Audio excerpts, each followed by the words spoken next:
Hello, and welcome to the Cat and Sam show. I'm Cat, and this is Sam. How you doing, Sam? I'm good. How are you today? I'm pretty good. Excellent. So what should we talk about today? How about you? Ooh, I don't know. Let's talk about judgment, like the judgments that come from the world and the how out there, and the self judgment. What do you think? You want to do such judgment, whatever that is. Judgment. Well, Judgment. I was thinking, no. I quite fancy doing. No? Yes, I quite fancy doing. No. No. So you're nixing my idea. Well, I suppose I'm nixing your idea, but actually thinking about it, it's kind of connected. Like the judgments around saying no and the judgments around it, maybe. How's that for a compromise? So would this be a compromise? We're even saying it at the same time. How in tune is that? Right? Well, since you want to do no, let's just go. You go ahead. Get it started. Well, it's interesting. No? It's interesting. There's been lots of things going on, and around. It ranges from no meaning no in terms of consent, and a huge focus in schools at the moment. A friend of mine who's a teacher, they just had a talk from somebody who came in around teaching year 11, so older secondary school children, about consent and no meaning no and things like that. And apparently it's opened up a can of worms that the school just weren't prepared for, because there were numerous students who put their hands up who said, yes, I've been sexually assaulted in school, and no, I haven't reported it. And I think the idea that around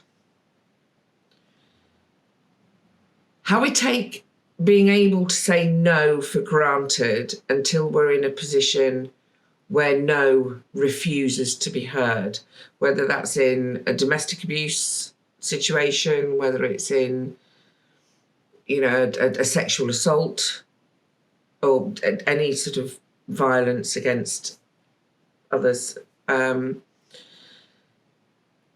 the judgments around saying no, I think you were right about judgments. The judgments we make ourselves, did you say no? How many times did you say no? If you said yes first, does no then count? What do you think? Well, I'm thinking in a lot of different ways, in the fact that, I have a big joke about what part of no don't you get? Is it the in or is it the O? I do like that. Because it's such a problem, because the first thing that I was thinking of is the number one thing with humans is they want to feel like they belong. And so when you're pushed up against something that everybody else is doing, especially with kids, and adults as well, saying no in a group singles you out when everybody else is saying yes, or the idea that everybody else is saying yes. Or just saying nothing. Kind of like that. Just saying nothing. Right. And, I think about domestic abuse and how, no is just taken away from you. I mean, Bethany and I did a video on subtle things, and the subtle no's, I don't really like that music. your music's crap. And so you turn on another kind of music so that you're thinking you're doing it so that it's enjoyable for everyone. But in these relationships, it's about whittling you down to whatever it is that they want you to be at that moment. It's not about the actual songs. No. So it's like a no.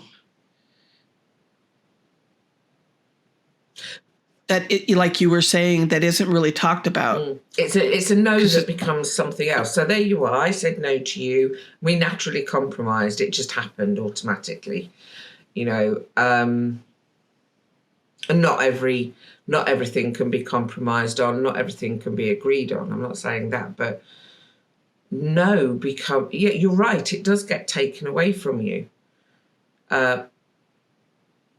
Because the reaction to you just saying no and not having to really explain to yourself, explain why necessarily, quite often to a relatively unreasonable request as well. It's just like, no, I'm not going to do that, is met with a very different to usual social construct or reaction. It's like, and I don't know when it happened, but at some point, probably relatively early on, no just went out of my vocabulary. Well, society also, I'm talking about like groups, put pressure on you, but society also does too. I guess I would say that it's like I had a family member that wanted to play a certain instrument, and they could get a deal if I would learn how to play a certain instrument. And so I had to say yes to an instrument that I had no interest in because it made my other family member happy.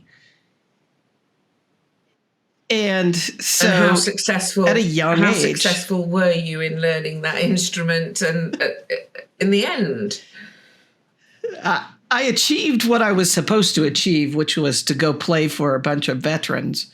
And it was the first and the last time I went and played for the bunch of veterans because I was frustrated in the attire that I had to wear and all kinds of stuff. So I finally did have a hard no with it. But, it's interesting how that gets taken, and there's pressure that isn't talked about in compromise, like when we were talking at the very beginning and I said I wanted to do Judgment, and you were like, I'd rather do no. And then you said, Judgment falls into no. And the compromise was there in that we listened to each other and we were like, oh yeah, it does blend together, because there is judgment in, if I would have said no, she won't help the family member out. She always thinks of herself, or, whatever judgments would come. So, I think that's a big issue when you try to say no. And it's also, very like you have a voice. Yeah. When you say no. A voice and an opinion, a view. It's interesting. I just realised, just as you were saying it, you used the phrase a hard no. We never say a hard yes. It's seen as hard. No has a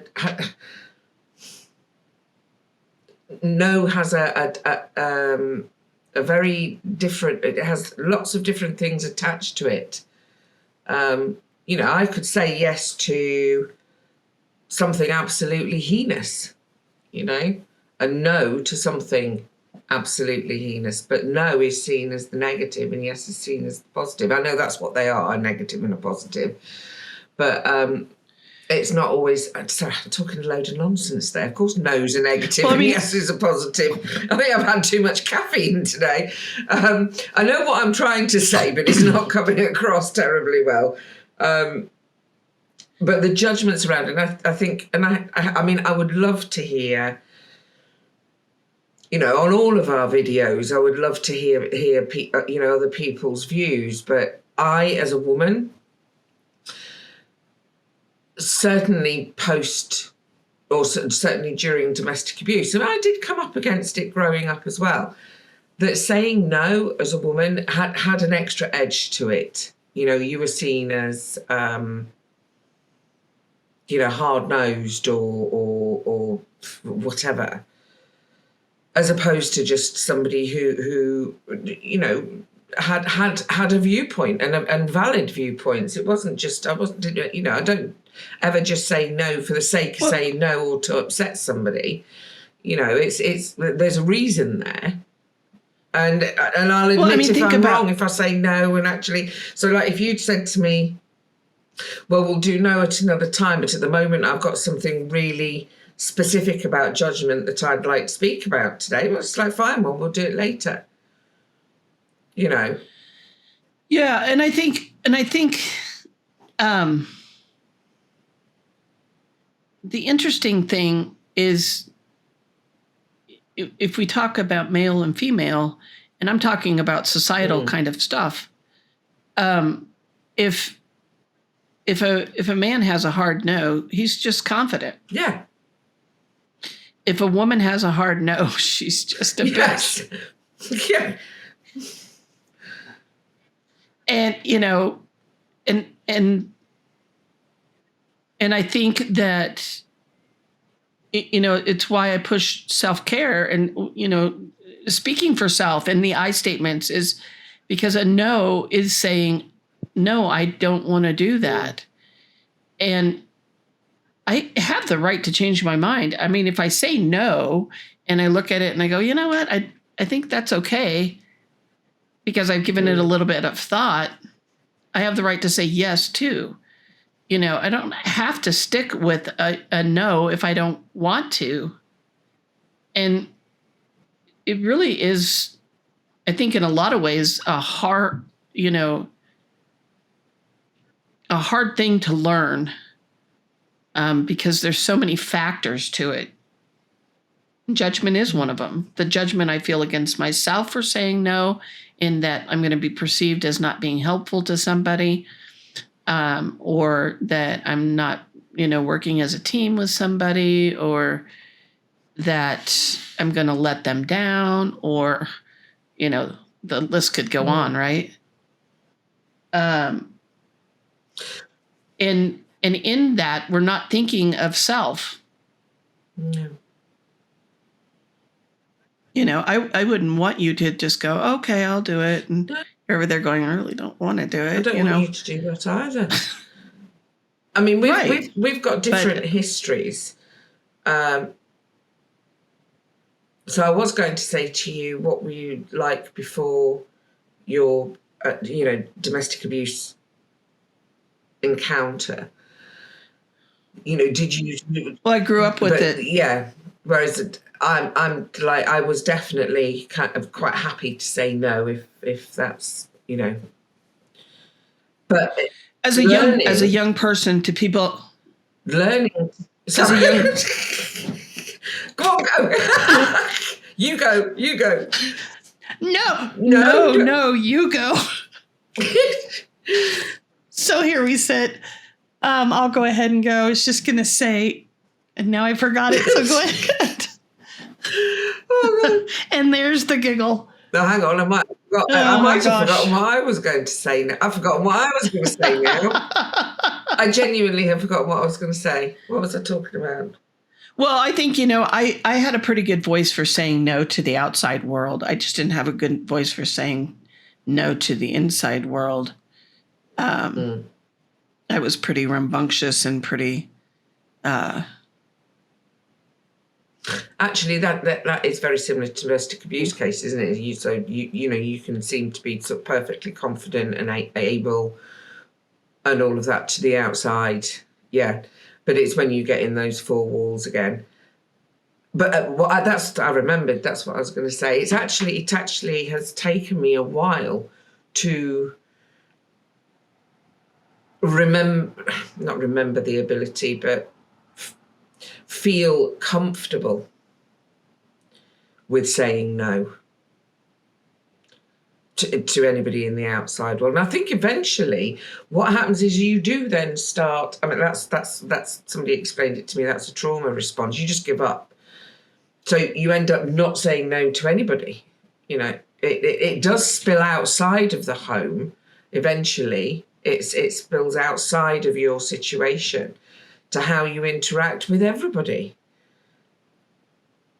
You know. Well, you know, it's interesting because if you say no to somebody, and they go, I mean, it's just that slight. And if you've learned to not have that happen, because that leads to a bigger response. Yeah. And then, you know, it's just those slight judgments. You know, it's like people being embarrassed that you're in these situations in domestic abuse, or and you confide in somebody about what's going on, and you're so embarrassed because society has so you just say, no, I'm okay.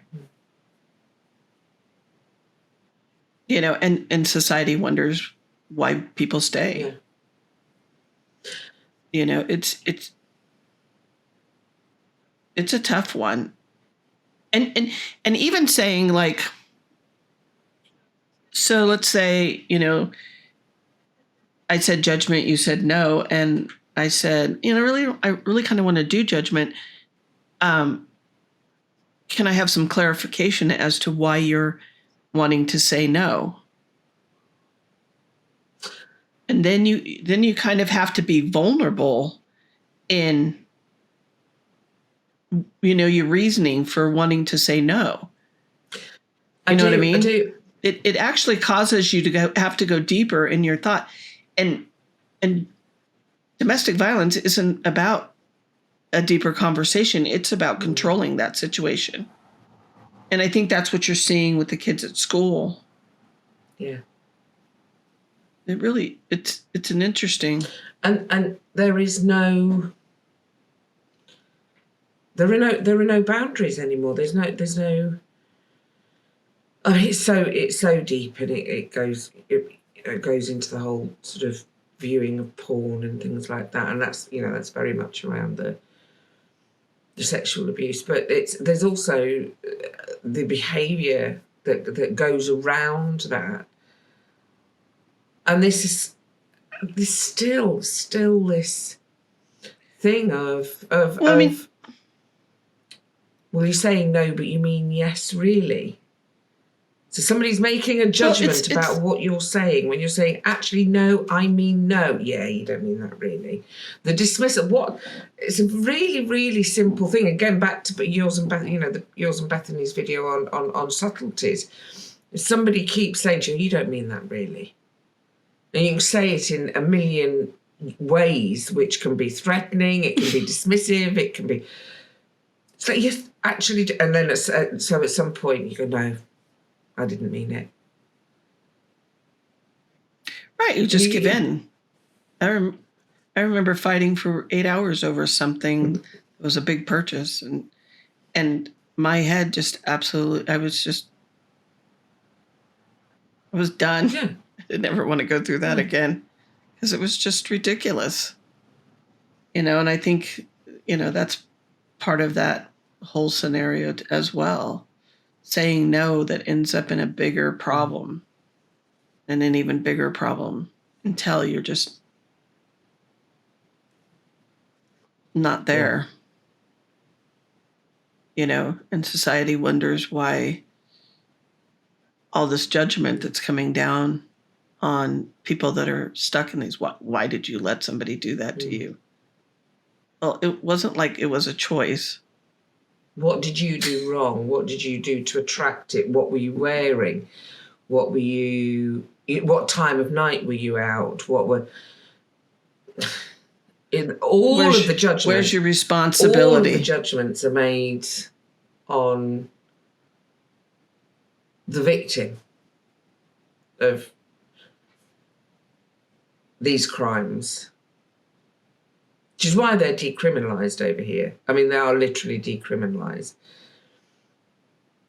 And you can't help but get to a point sometimes where you think that, without seeming like a complete conspiracy theorist, that from a leadership of the country and our legal system point of view, that the intent is that it's intentful. Because it's so simple for people to turn around and say, no, we're not having this anymore. When you literally have crimes that are decriminalised because they won't investigate, or if they do investigate, it doesn't even get to trial, and there's these delays and delays and delays. And if somebody sticks with it and they're determined to fight for justice, and even then, even if they're convicted, the sentences are rubbish. Suspended sentences, left, right, and centre. And I think it's such a big problem. When is it enough to say no? When so many women and children are dying. We've had it here, another murder-suicide. Again, our papers are full of it. But today, this last couple of weeks, again, and it's just no, enough. Yeah, but I think I absolutely get your anger and your agitation with society as in leadership and all of that. And I think that it's such a big problem. All of it. It's just a big, huge, worldwide problem. That I've really come back to that whole, I don't think that anything is going to change until people start wanting to have that change. I mean, I a few minutes ago, I was sitting there thinking about, I don't know what year he was nominated into the Supreme Court, but Brett Kavanaugh, who had a calendar for all his conquests in high school and in college about when he, had his way with some girl. And it's disgusting. And it's misogynistic. And it's degrading to women. And it's, we got to not notch on our belt because we were able to conquest this woman. And we as a society knew that. And he still got into a high position. And he's, and so, when I listen to you, like with that kind of stuff, I think to myself, the only people that can change it are people in their home and in their area. And I think they have to have a good no. Yeah. I mean, for Pete's sake, you guys over in your country, you have a law that says that you can't do this kind of activity, and I'm talking about the coercive control, and it's like a magic trick. Yeah. It's like, we got this law and we're like this and we're like this, and then somebody comes along and they say, this is happening to me, and they're like, yeah. Not a big deal. And what they're saying is, well, it might be happening to you, but no, you can't have justice. No, you can't have your day in court. No, as far as we're concerned, 3%. 3%. And there's thousands, tens of thousands of reports. And when you're down to figures like, under 1% of rapes and less than 3% of domestic abuse cases. And these figures are coming down and down and down and down. So there's more and more and more knows, and it does. I don't know. Sometimes it just leads me to question: is it society is sort of like saying, no, we don't think that this is important. No, we don't think it matters. And I don't think it's that. I honestly feel like, some of it I feel like is a lack of compassion for people who are suffering. But just in our talk here, we've gone from what's happening in our elementary schools, what's happening in our secondary schools, what's happening with the inundation of these kids being sexualized through porn and advertisement and all kinds of other ways. We've got society telling girls how to be girls and boys how to be boys in social structures, in religious structures, in spiritual structures, in society structures. And then we have people who are being raped and taken advantage of, or who are living in bad homes who are being abused. And we're like, oh, no, you can't complain about that. And we can't hear it. And, that's why I keep thinking it comes back to self and self saying, no, I'm not doing that. Or, get a lot of people to say no, in that we don't want this to happen anymore. I think that's the thing. It takes everybody. It does take everybody who doesn't want this to happen. Whether it's happened directly to them or not, but people who don't want this to be in our society, it takes us all to say no. Well, it's like you and I are talking about a huge issue, which is domestic violence. Human trafficking falls underneath domestic violence. Yeah.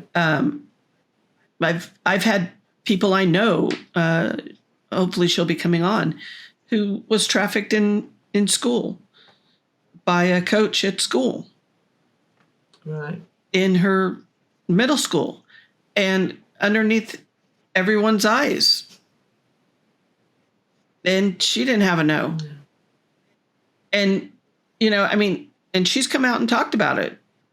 And that's what we have to do, is we have to talk, and we have to give, we have to be able to feel comfortable to come forward and say no. So, even going, with what we talk about all the time is somebody coming to you and saying, this is happening to me, and you're in a neighbor or you work with them, listen to them.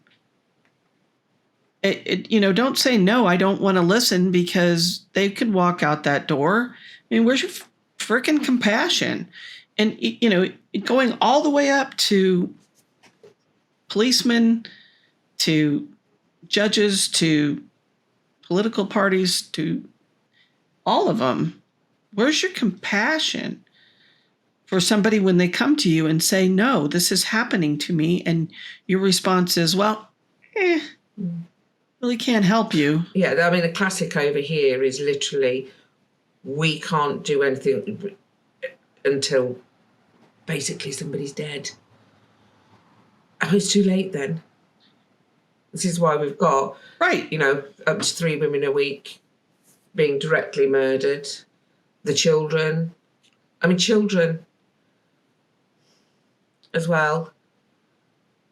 It's just... Well, and just the slow process of, I don't think people understand the slow process of how that coercive control is used to where somebody is broken so down that they can't say no. Yeah. They're taxed mentally, physically, health-wise. Then you got society in there saying, nope, didn't happen to you. It's like when go ahead. No, I was going to say, actually, I saw a brilliant tweet today by his Twitter handle is Coercive Control, Andrew, his name is. And it's the same principle that's used in The Art of War. Have you ever read that book, The Art of War? It's the same structure, it's the same principle, it's the same tactics. And it's the same outcome as well. And it's when, going back to judgment, when as a society are we going to make that judgment that this is not what we want in our society. I actually watched there was a program on today, and it was about William Wilberforce and what he did to help towards ending the slave trade. And the chap that was talking, there was all this thing about how wonderful he was and ending the slave trade and everything, which obviously was very, very much needed. Who then went on to say that still today, there are 40 million people worldwide who are slaves and who are trafficked. We call it human trafficking now. It's slavery. It's the same. It's a trade in human beings for no good, for somebody else's benefit. So it's not gone away. We've just given it a different name.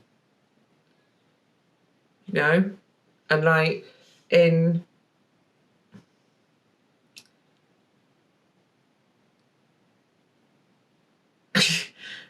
it's like in domestic abuse cases, they don't say to you, no, we're not taking this further. They say there's no further action at the moment. That's a no. No, you're not worth justice. No, you're not. You haven't been brutalised enough for the law, which is there, and it is enough. It is there, it is enough. But somebody, quite often a police officer, there's only one force, there's only one police force where every officer, 100% of its officers, have had domestic abuse training in the UK, even now. That's like 14, the report was in 2014, which was Her Majesty's inspector's report saying this needed to happen, ready for the law in 2015. We're in 2022, and still out of all of the 49 or whatever police forces that we've got, only one has every member had domestic abuse training. Now, every single member of every single officer comes up against domestic abuse, and they're still not even trained in it. So how more of a resounding no, you don't matter do we need? I'm sorry, I'm getting quite angry about it. It's just... Well, I have a question for you about that. So do you know what that specific police force, what their turnover is for convictions or for their investigating? It's gone up exponentially. It's gone up. The conviction rate has gone up something like 40 to 50% from what it was. So we know that education is helpful. Is helpful and key, and also in people talking about it, so that no's can be heard in society. And I think, we have to be willing to listen in society to other people when they say, no, it's not enough. I mean, there's plenty of instances, I guess, where people have stood up and said, no, we're not doing this. And I know you said this activity, whatever that activity. So that, like, the men who don't behave in this way, who do know how to hear a no, who don't engage in these behaviours, the thing is it's actually degrading towards them as well as women. You know, not every man does this. But if their no's aren't being heard either, as in, no, we're not all like that, and no, we don't agree that men should be doing this to women, they're ignored too. So it's not just that women are saying no, it's anybody who says no against it. From all walks of life. That is very true, and I think, you know, the other part that we're missing is that if a man says no to, on the other side, I mean, it's frowned upon. Can't handle your woman. Yeah. Can't make her be what you want her to be. Yeah. Stand up for yourself. Man up. Who wears the trousers? Who wears the trousers, right? I mean, they have, and I'm glad you brought that up, because they have their own to battle as well in saying no. And I think, you know, the only way you come out of these things is by having conversation and the abilities for people to talk. Yeah. It doesn't come out of everybody just going, okay, well, that's, you know, we all know that that's not okay, and it doesn't change. You know, I kind of liken it to the whole, you know, sexual harassment that went around for a while in corporations and in governments and stuff, to, you know, quit sexually harassing. I mean, you and I talked about the casting couch one time in Hollywood, and, you know, it took until 2020 for the Me Too to come through. Is that about right? And saying no to, like, people like Harvey Weinstein, and you still had males in there that saw things. Mr. Frazier is a great example of that, who was beat up. I mean, you know, no should be no. If I don't like this and I don't want this, and I know that about myself, and I'm able to speak it, and I'm able to say it, it should be no. And it's perfectly reasonable to not want to be harmed, hurt, damaged. You know, so if anybody is doing that, I mean, the other problem is it's turned around, it's weaponized, isn't it? Where, you know, right, I need to see a doctor. Can you call a doctor for me? No, is obviously turns it completely the other way around, and is quite often what an abuser will do.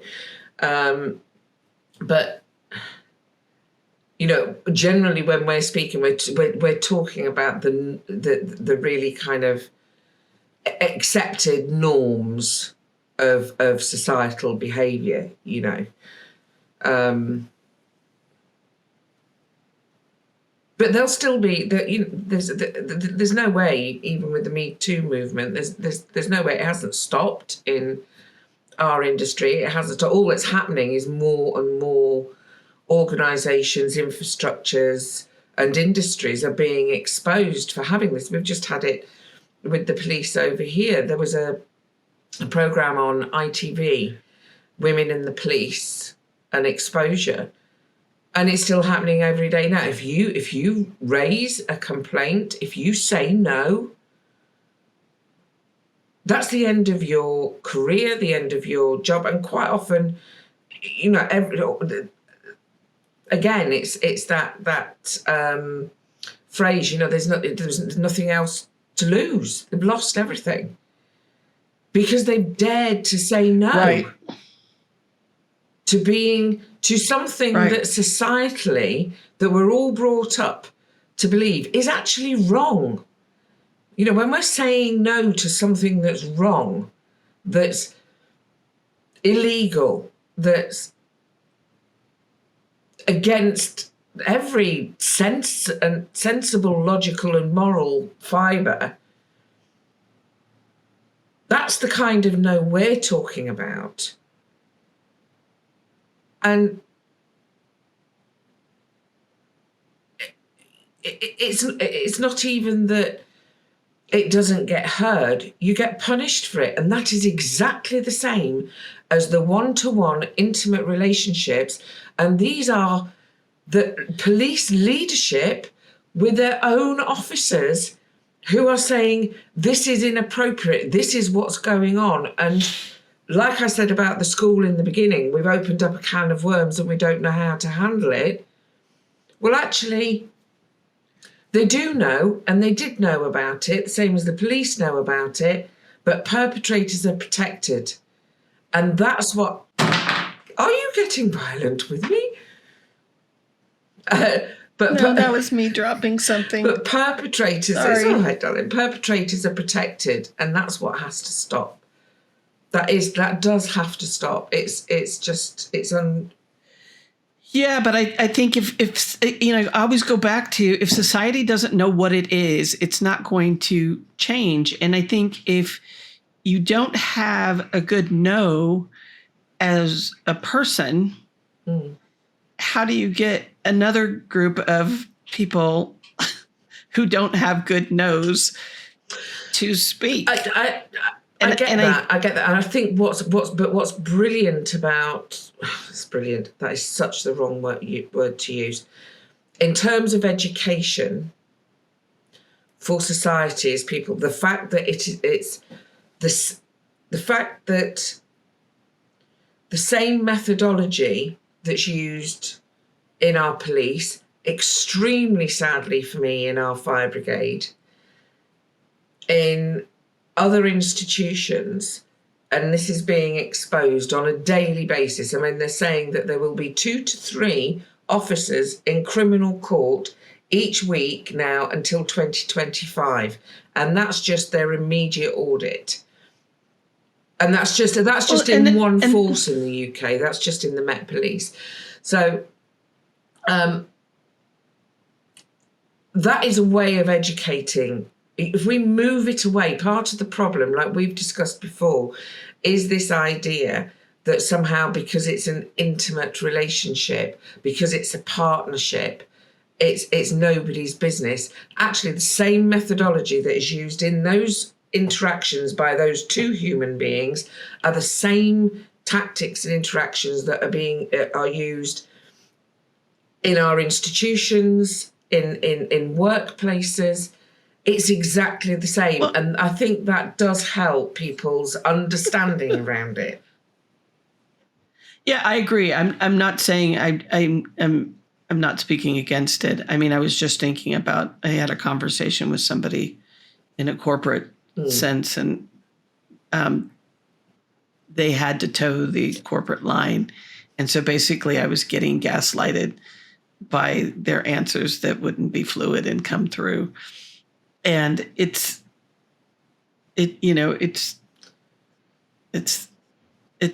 crazy making. At the same time, I think it's the same tactics again. And you're absolutely right. So the more we talk about it, the more we expose it, the more we chip away at it. Hopefully, the more it's the only way. And the better we get at educating ourselves and checking in with ourselves and seeing how we feel about something, and then getting a good no to that.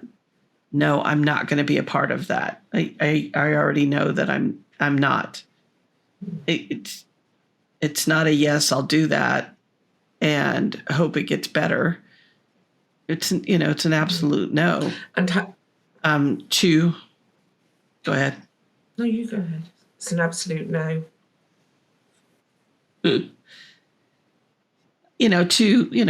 Well, I can back off of that a little bit. It doesn't have to be that harsh, but it all of it is a no and should be respected. If I'm telling somebody, no, I don't want to do this, and they're consistently pressure and coercing, and manipulating, no matter who they are. Not that I know everything, but I do know, I've done my work in knowing how I feel about something. And, you understand I completely what I'm understand saying? what you mean and what you're saying. And it's also then, because all of that, everything that when we're talking and when everybody's like is open about it and bringing stuff to the table, that also then means that people have confidence in their judgments around this to say no, because saying no is a judgment that we make. And having the confidence to do that because we've actually got information, and information is shared, and it's all interlinked and it's all key. Well, and I think that it goes back to the bad relationships, and if you're consistently being told no and you have no other avenue, it's the same as being at the police station and telling them this has happened to me, and them telling them, well, we just don't have anything to go further on. So you're kind of stuck where you're stuck. All of that has to have conversation and worked. Yeah. And it's breaking those systems down. And, some of it, I'd like to kind of go back to just a personal kind of stuff. And I think about, being like a people pleaser and always saying yes to everybody and trying to do all this work for everybody and not taking care of myself and not taking care of my life in a way that is honoring to myself and to care for others that are in our care, like our kids or our family or friends. And you deplete yourself so much that you don't have anything else to give, and your no goes away. Trying to get it to come back. And I think that's kind of reflective of what we're seeing also in society, in enough people coming forward and saying, we don't want this anymore. And like your courts coming through and saying, okay, we're going to have 5 a week, or is it 5 a week? It's interesting. Saying, it's 2 to 3 criminal cases against police officers a week, which correlates directly with 2 to 3 women being murdered every week. I know. Well, and interestingly enough, to look at the positives, at least it's got some movement. It's had to. This Carrick case has made, this is 12 different women who've reported over a 20-year period, and he had to have been protected by other officers. It's so much, it can't be ignored. However, it's whether there's how ongoing it is, whether it actually makes a real proper sea change. And that's why, we're doing things like we do. And, maybe that's a good place to wrap up. And all I'll say is if people feel the same way as we do and want to put their comments below, join in the conversation, if they can hit the like, subscribe and share button so that this can be a global conversation. And if they ring that tick the bell thing, then they'll get more of the content that we do, because the more voices we are, the more we bring together, the more we hear each other, and the more somebody says, if I say no, there is actually somebody to stand with me, then we're most likely, more likely to have this change for everybody. Well, I think about something I read in psychology when I was in high school, which was many years ago. But there was a group of people who had to listen to something really horrendous going on a or in front of a telephone. They had to listen to it. They were all in separate rooms, and they wanted to see if anybody would react to this person being raped and make a call. And it only really took one person to make the call before the other one started to jump in. But there was a delay. And I think that's, part of what we deal with is people in society aren't sure. And, they don't want to be part of the problem, because of that judgment and that kind of stuff. But, we do have to come forward, and we do have to have a good yes. I want to jump in and have conversations like this, and no, I don't want to jump in. I'll be good just watching from over here. But we do need to make movement because we are raising children in these environments, along with in our communities. And it's okay for women and men to be able to say no to things that we don't talk about. It absolutely